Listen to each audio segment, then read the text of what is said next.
Ahojte! Takže je tu ďalší diel zo seriálu o ľudových sukniach. V minulom dieli sme sa tiež nebavili o žiadnych sukniach a dnes sa tiež nebudeme baviť o žiadnych sukniach, ale o týchto krásnych košielkach. Košielky opäť spĺňajú väčšinu mojich kritérií, takže poďme si ich pekne vymenovať. Prvé kritérium je, aby bolo oblečenie z prírodného materiálu. Košielky sú zo 100% bavlny. Kritérium číslo 2. Oblečenie musí byť v univerzálnej veľkosti.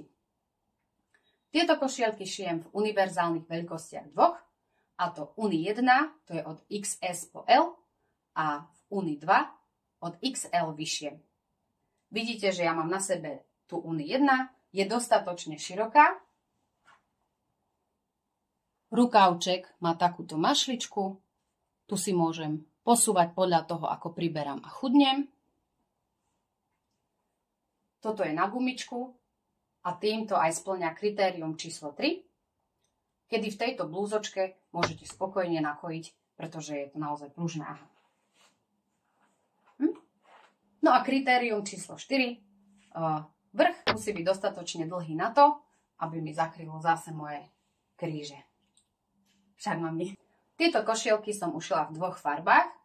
Keďže tričko bolo biele, tak som potrebovala niečo červené. Táto červená sa naozaj hodí ku každej z tých sukní, ktorú som ušila. No a čiernu som potrebovala k ružovej sukni s čiernymi kvietočkami. Tuto ukážem ešte tú ružovú sukienku. Táto je síce detská, ale môžete vidieť, že sa to perfektne k tomuto hodí.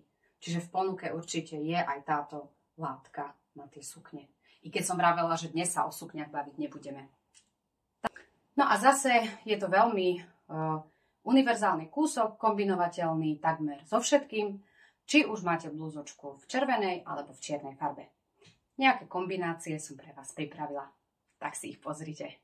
Nesinaj zeleného dubca, malaya, malaya, na gambočky kupca, na gambočky kupca, mala Ananička maľata, rozbíjate Bože, hore nespívala.